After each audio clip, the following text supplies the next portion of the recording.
Om Sahana Vavatu Sahanau Bhunaktu Sahaviryam Karavavahai Tejasvinavadhitamastu Ma Vidvishavahai Om Shanti Shanti Shanti.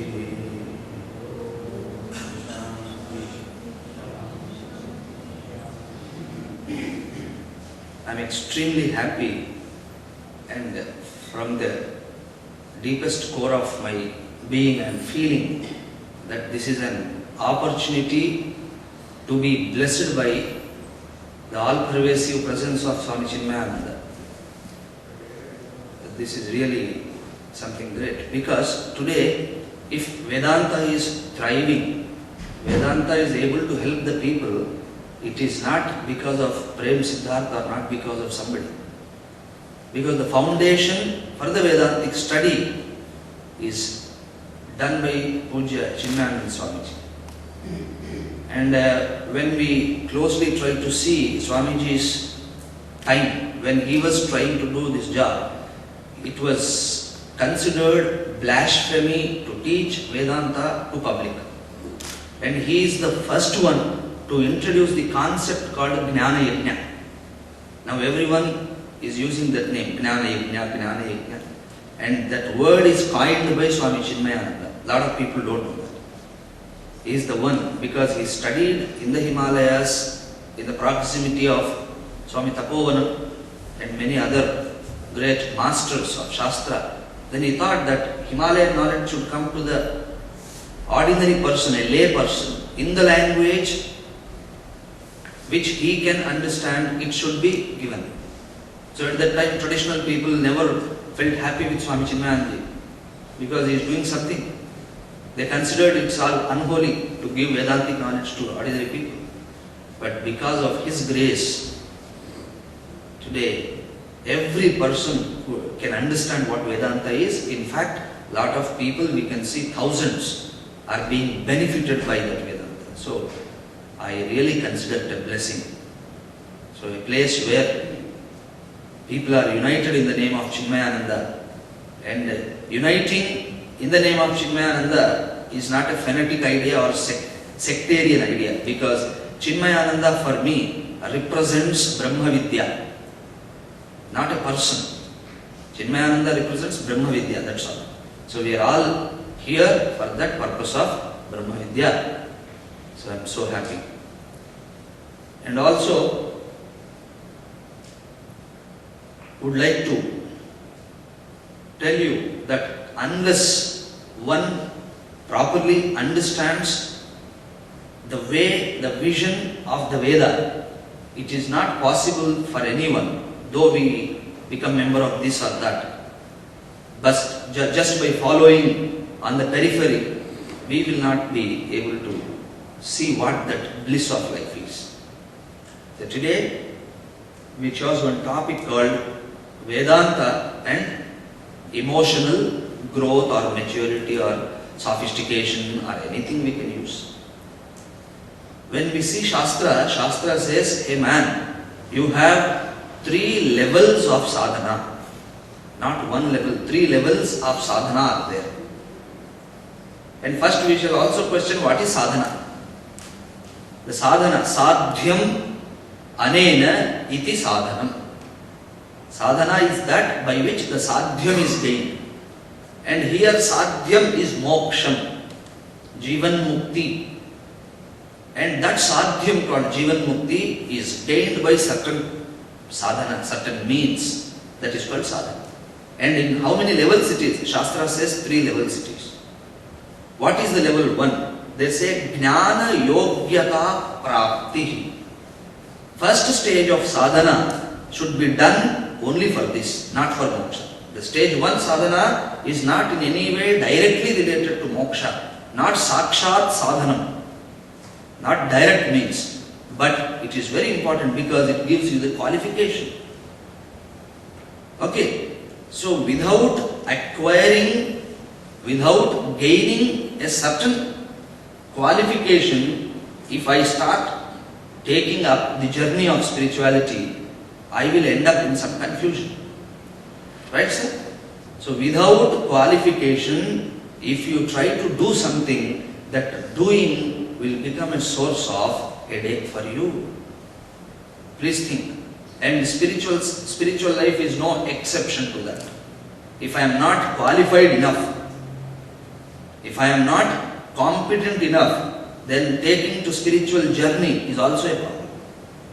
Right? Because of the lack of qualification. So first sadhana is for this. Qualification prapti. Yogyata prapti. For that we have a lot of portion of Veda in the form of karma and upasana yogas. Karma yoga and upasana yoga, they do this job. Qualification they will give. And what is the second level of sadhana? Then the second level of sadhana is called jnana prapti. First is jnana yogyata prapti. The second is jnana prapti. So having attained the qualification, if I don't utilize the qualification for a proper thing, that qualification, the special ability, instead of blessing me, will be a source of frustration. A person who has more knowledge will be more frustrated. A person who doesn't know anything, he can enjoy, he can sit. But if you have knowledge about certain thing, this can be done like that, that can also be done like that. If you know all these options, there are problems. So a knowledgeable person, a qualified person, if he doesn't use the qualification for a proper thing, he will suffer because of that. That is why I was telling in Nashville, we had a beautiful program. There I told, an endowment will be an endowment only when you utilize it. And unused endowment is a curse. Unused endowment, you have certain ability, you are not using it properly, that very ability will kill you. Like I have a car which can go at the maximum speed in minimum time. Right? It's an endowment. But if you don't know how to utilize it, what will happen? A threat to you. Your car will make your life bekar if you don't understand properly. So qualification is essential. Jnana yogyata prapti is essential. Second is jnana prapti. That is very good. That is presented in the Veda in the form of Jnana Yoga, Jnana Kanda, called Upanishad, called Vedanta. Right. Then what is third sadhana left now? Then they say the knowledge which you had gained by Guru, Vakya and Shastra, Vakya, then that should become internalized, assimilated, Jnana Nishtha Prapti, establishment in that knowledge. Right? So three things now. Qualification for knowledge. Jnana Yogyata, number one. Jnana Prapti, number two. Jnana Nishtha Prapti, number three. Right? Jnana Nishtha Prapti. This third thing we are not properly doing. That is why people complain to me that I have read all the 10 Upanishads, but still some uneasiness is there. And Pujya Swamiji used to have a beautiful phrase all the time. Whenever somebody says, I have gone through 10 Upanishads, he would immediately say, that doesn't matter whether Upanishads have gone through you or not. You have gone through 10 Upanishads, that doesn't matter. Whether the Upanishads have gone through you or not. That's very important. So, first, second phase, I am going through the Upanishads. Then third stage of sadhana is there, where Upanishads should go through me. That is called Nididhyasanam. So, Karma Yoga, Upasana Yoga, Shravana, Manana, Nididhyasanam. This is the grand scheme of Veda. This is how every spiritual journey has to happen. Unfortunately, now today, we are taking one aspect, one sadhana, and thinking that that is going to give you the moksha. It won't give you. I have prepared enough, but you have not done anything. That preparation will not give you moksha. I have gone to the Upanishads, still you won't get moksha. That should become internalized. And when it gets internalized, you are called a Jivan Mukta. Jivan Mukta is a one in whom you can see this teaching stabilized, whose mind is yasya brahmani ramate chittam nandati nandati nandatyeva bhaja govindam bhaja govindam, whose mind is ever established in Brahman, not in some meditation, but every minute of his life. Got it? So that is what we are going to see. So when I say Vedanta and emotional growth, it is not some personality development subject I am dealing. In fact, all subjects come only from Vedanta. That's all. They have their roots in Vedanta. So what is the proof that this Vedanta, the Jnana, I am established in it, or it is working in my case? What? How? Then they say, if Jnana is working in you, you will be no more a samsari. Right? Very beautiful words these are. If Jnana is working in you, that means you got Jnana Nishtha. Then first thing is you are no more a samsari. Jnate tatve kaha samsaraha. Even in Bhaja Govindam, Shankara repeats this. Kshine vitte kaha parivaraha, jnate tatve kaha samsaraha. Once money is gone, where is your parivaram? That big paraphernalia, where is it now? No one is there with you. Then jnate tatve, once tattva jnanam has come, kaha samsaraha. Now we should understand what is this samsara padam. What is this samsara? Generally we have an idea that wife, children, or husband, children, office, society is called samsara. Right? But Shastra says that is not samsara. Emotional weakness is coined as samsara in Shastra. If you give your own meaning, that's your problem. I am only concerned with what Veda and Vedanta teach, because I consider them the pramana. I have known them to be the pramana. They are the things to give clarity. So if you mean some other thing by samsara, then moksha will also be like that according to you. But here Shastra says samsara doesn't exist in the world, because this is called Jagat, and it has got another name, Prapancham. Then where is samsara? Samsaram is in your mind, not in your body, not in some other thing, it is in your mind, in the form of emotional weakness. Emotional weakness. Then what is moksha now? When samsara is emotional weakness, then what should be the moksha? Emotional strength, that's all. Emotional strength to properly understand and appreciate the situations around me and be happy. And what is that which prevents me from being happy is your emotional weakness, that's all. It's a very subtle thing, sir, which you have to contemplate again and again. That is why in Bhagavad Gita, whenever a shloka comes wherein a Jivan Mukta is described, Krishna never in those 700 and odd shlokas, never he said that Jivan Mukta is one, O Arjuna, who will have some light around his head, by whose mere merciful looks all others' diseases are gone. All these sort of third-rate things he never said. And who is a Jivan Mukta? Harsha, Marsha, Bhayodvegaihi Muktaha. Harsha, Amarsha, Bhaya, Udvegaihi Muktaha. That's all. So if you unnecessarily blow it out of proportion, you are going against to the words of Krishna. Because he has a beautiful definition. Yasmanno dvijate lokaha and lokanno dvijate chayaha. So, who is never hurt by the lokam, and loka is never hurt by him. He has no problem with the loka, and loka has no problem with him. That doesn't mean he is gone. He is very much in the loka. Why?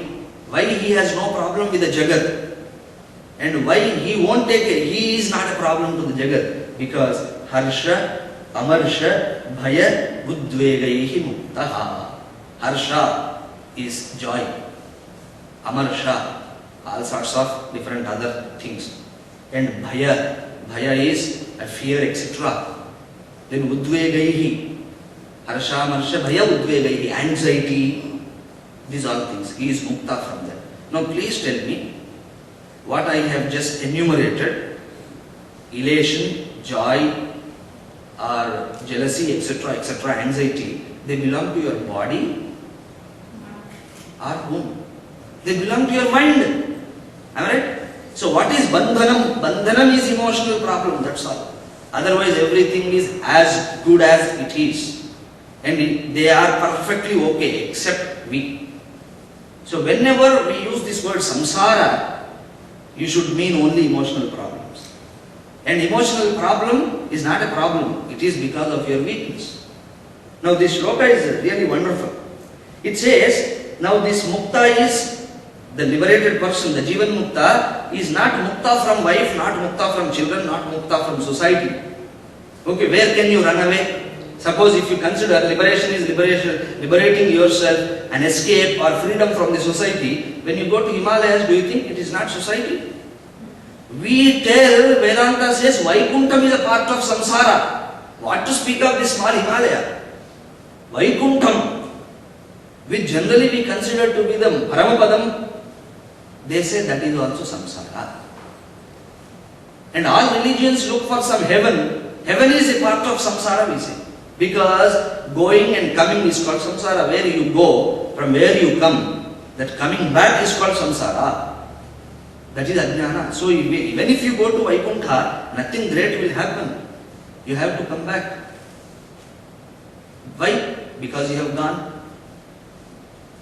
Who said I will come back? Because you have gone, then that's a proof. That is it. So the going is a proof that you will come back. That is why Krishna in Gita says, Abrahma bhuvanal loke. From here to the Brahma Loka, wherever you go, you have to come back. But if you reach me, he did not say, if you come to Goloka Dhama, wherein I will be just playing, you can also play with me. He never said like that. If you reach me, what is that me? That means Atma, that means Jnana. If you reach me, there is no coming back to you. So anywhere you go, you are not really free because society is around you, etc., etc. That's why he says Harsha Harsha Bhayodvegai. And here one more thing we have to very carefully see, that this fellow, the so-called Jivan Mukta, Jnani, etc., he is Harsha Harsha Bhayodvegai Muktaha, but he is not changing the external world. External world, what is before us, with which we have a lot of experience day in, day out, is same for him also. For him also the plant is there, for him also a tree is there, for him also everything as it is. Am I right or not? Is there anything special? If you think there is special, there is nothing. He has also got 24 hours a day. He may be a Jivan Mukta, but only 24 hours as you have. He will also have his BP, 180, what is that? 120 by 80. He will also have his own parameters of health like that only. And his body is also, it will have pattern, precision, regularity as any other body has.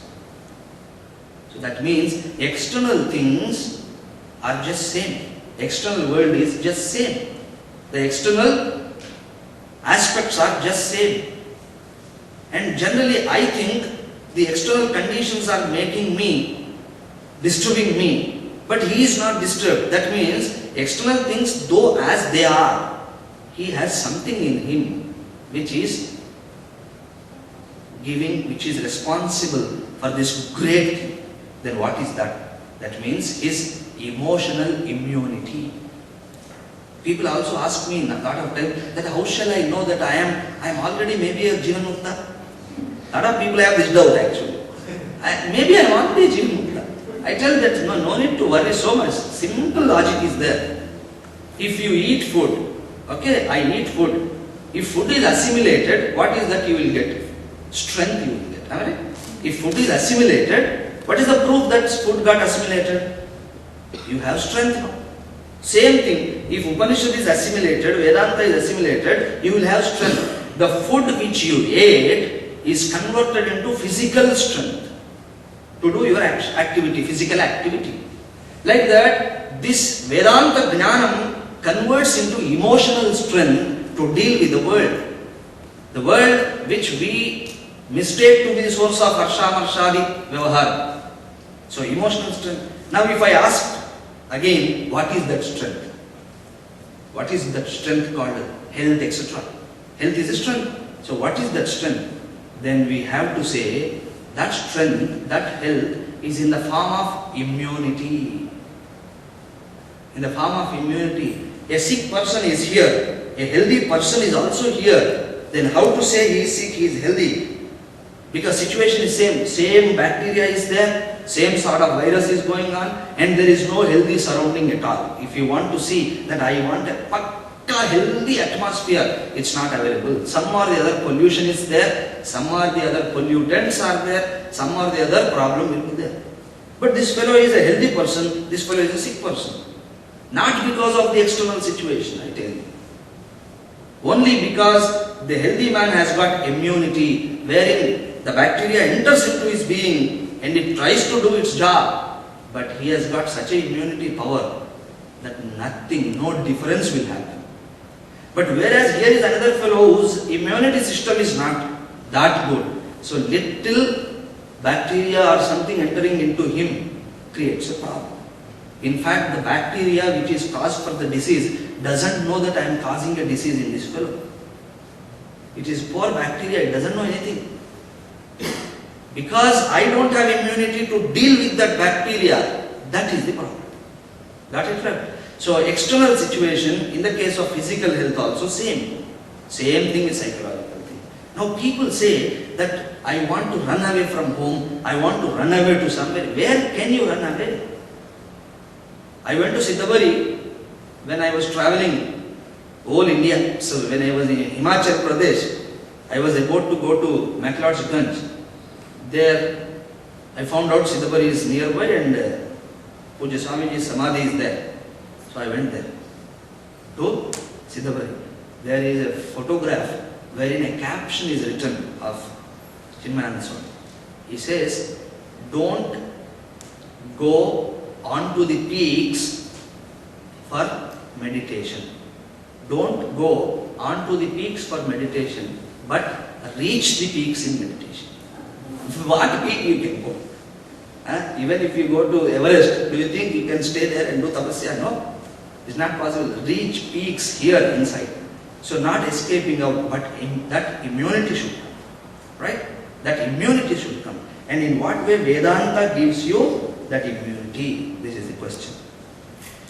I constantly subject myself to all this problem because I am dependent on the world.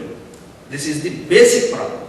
I am dependent on the world. And every other branch of philosophy, school of thought, in a way promotes that dependence. Maybe it will change the substratum, the ground of dependence, that's all. Earlier I am dependent on something, now it brings another thing, now you depend on this.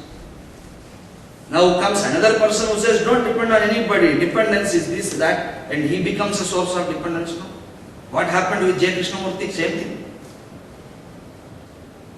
Right? And somebody recently I met in America, in some place, I was talking about some meditation and its benefit, etc. So that lady, after me, she told that instead of knowing a shloka and meaning of it, I would consider to have a direct experience myself.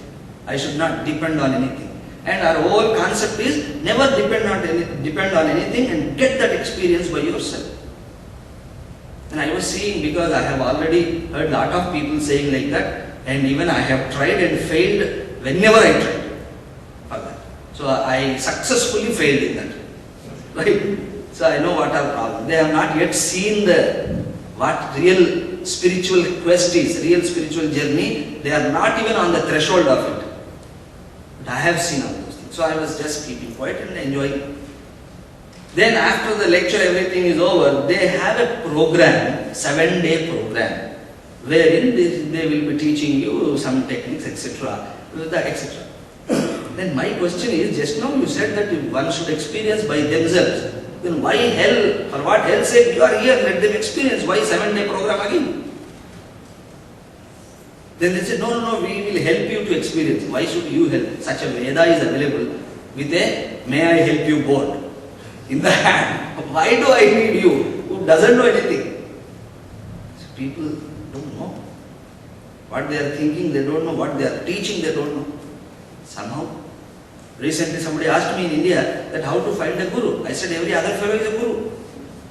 Okay. To find a Shishya it is difficult. To find a guru is all the time available. Because no one knows what they are speaking. No one knows what they are speaking. But here is Shastra which say that you are not dependent on it. And no need for you to depend on the world. This is what is Vedanta. If somebody asks you what is the gist of Vedanta, Vedanta says you need not depend for happiness on the world. You have to depend for all other things. For the sake of some convenience, there is no go for you. You have to depend on the world. But when we say you need not depend, don't be hasty in concluding that. We have another word to say, for happiness. As long as you depend on the world for the sake of convenience, world is never a source of problem. The moment you depend on the world for the sake of happiness, which unfortunately it cannot give you, from there, that emotional problems will come.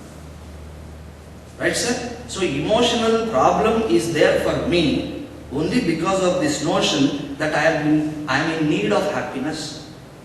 I am in need of happiness. So today I feel with money I can get happiness.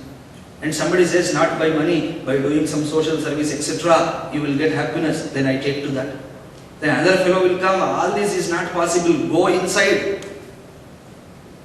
This is again hooking word. What is go inside, I don't know. As though happiness is inside. God is inside. When God is Anantam, what inside, what outside? Understand him, not going. So when somebody says go inside, that going inside, you will have another course for going inside. Okay. After that, all this for the sake of happiness. After that, you have to take to elsewhere. But here is Vedanta which begins, na karmana na prajaya dhanena tyagena ike amritatvama nashuhu. By karma you don't get that. By any other source you will not get. By how then? Tyagena ike. Alone it is gained only by tyaga. Only by tyaga. Now comes the question, what is that tyagam I have to do? First start renouncing your idiotic, rotten ideas that I need happiness. And Shastra says you don't need, it proves to you that you don't need. It proves to you. May I take a little time to prove that? Shall I? Right.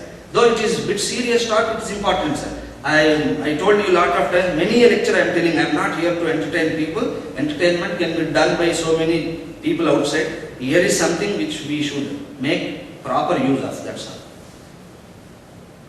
So, I am just happy. I need not depend on anything for happiness. Okay, how? Every vastu, everything in the world has got some properties. Its properties, right? Gunam. In Sanskrit it's called gunam. And this gunam is two types. One is incidental property, another is intrinsic property. Incidental is agantuka dharmam gunam swabhavam. Agantuka, which has come. And another gunam is sahajam, atyantika, intrinsic. Right? So how? The tea is hot. You gave me a tea, let us suppose. The tea is hot. The milk, the water, and some decoction, some sugar, etc. A combination of this, a pakka blend of all this is hot. But when I see the milk by itself is not hot, heat is not its swabhavam, ushnatvam is not its dharmam, nor decoction, nor etc. But it is hot. Now I am asking you, now its swabhavam is ushnam, but I don't see any source for ushnam here in this tea. From where this has come? Then you will say, because of its association with the fire, because of the association with the fire, it is hot. If you ask the tea in the patra that, oh tea, why you are hot? It will say, I don't know. This Patra is hot. Then ask the Patra, why are you hot? Then it will say, because he has kept me on the fire. That is why I am hot. Then ask the fire, oh my dear fire, Agni, why are you hot? Then what is the answer you will get? Because. Unda? Is there any because? No because. Tea is hot because of the Patra. Patra is hot because of fire. But fire is hot because of? No because. It is hot. All the time hot. So the Ushnatvam in tea and tumbler etc. is Agantukam. It has come. Right? It is not Sahaja Swabhavam. It has come. But whereas for the fire, the same guna is Sahajam. So fire is hot when? All the time. January, February, March, April. Every time it's hot. Take to the polar region. Will it become cool? Is there any cool fire except in your mind? It cannot. It's hot. So now I am concluding this like this. That swabhavam, that nature which is there with a given thing when that thing is not doing anything. Okay? So by not doing, what remains with you is your sahaja swabhavam. Now in deep sleep, what were you doing that you are so happy? Why sleep is an inviting experience. A lot of people do come to the satsang only to get a good sleep. And in the name of people enter into samadhi, that is not real samadhi. They slept, that's all. That is why they get lot of beautiful dreams and they call it astral travel, etc. So jahan bhi jao wahan, I have seen people sleeping while they are standing in the bus.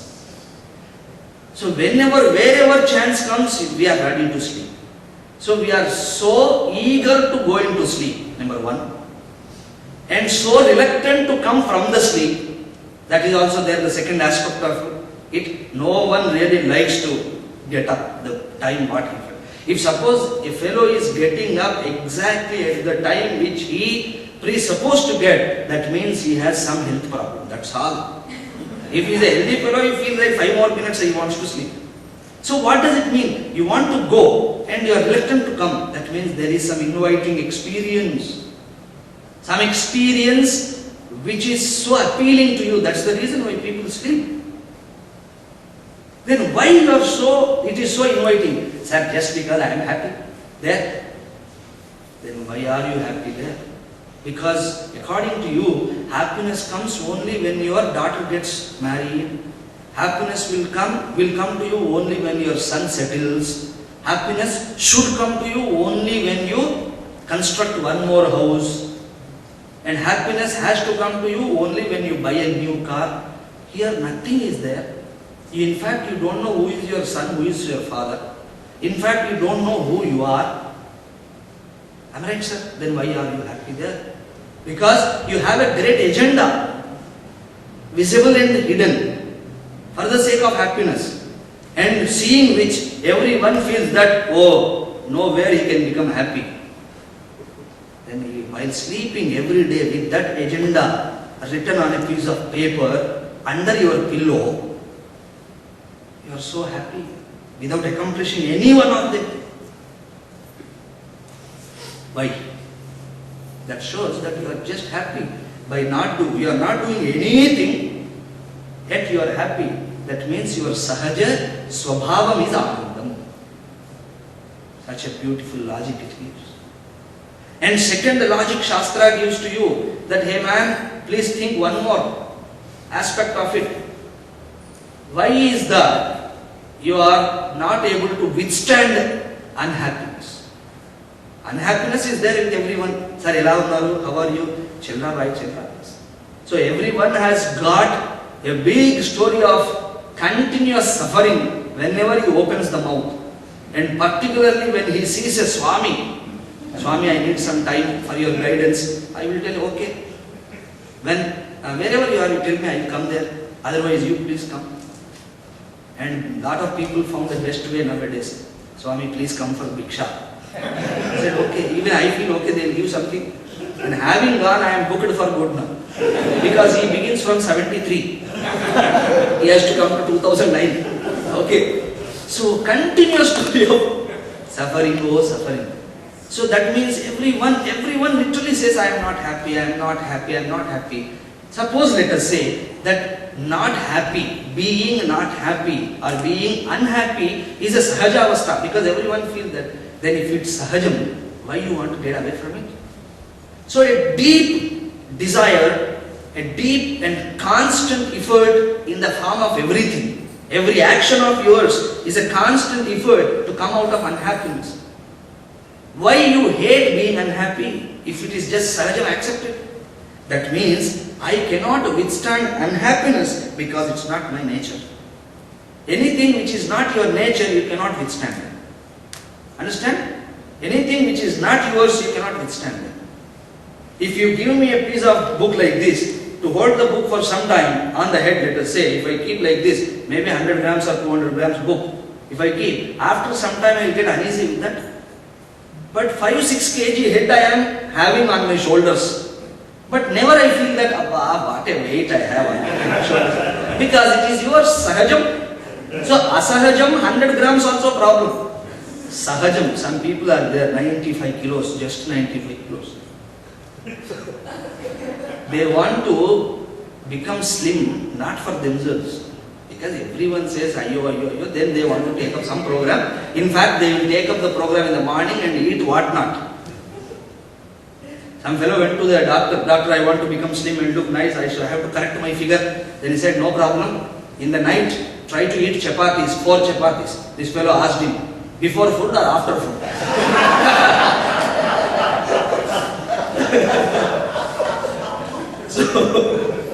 So what is natural, you don't want to get out, it's okay. So if being unhappy is my natural state, I won't even know that, I won't even know that I am unhappy. But constantly I want to come out. That means it is not your sahaja avastha. You want to get rid of that. The tea wants to get rid of that ushnatvam. Understand? Tea is not happy with the ushnatvam because ushnatvam is some foreign thing for it. So it wants to get rid. If I am to tell in the language of human beings, our language, the tea is constantly in a hurry, in a anticipation to get out of that heat which has come from some other source. Alright, sir? That is why you need a flask. If suppose once you heat the tea and for eternity it is like this, then why do we need some flask or something? Flask is that which controls the tea from losing its ushnatvam. Like that, I want to come out of my unhappiness. Though it is constantly there, I want to come out of it. That shows that it's not my sahaja swarupam. My sahaja swarupam is ananda. Only Vedanta says like that, you are happiness. Okay, now, I have to admit now. Though I experience or not, I have to admit because of this logic. Yes, of course, in deep sleep I am happy. Not only I am happy, I make others also happy. They are also happy because I don't transact with anyone. And also, I love sleep, that means there should be some happiness. Like this, all this is okay, but why I am not able to experience that? Why I am not able to experience that? Then it says, because of your emotional problem. This sahaja swarupam, which is anandam, is there. Now, the fellow who is ananda swarupa is searching for ananda. Is it not a surest way to miss that, sir? If you want to miss yourself totally, then it's the best way is start searching for yourself. That's the only way you can miss.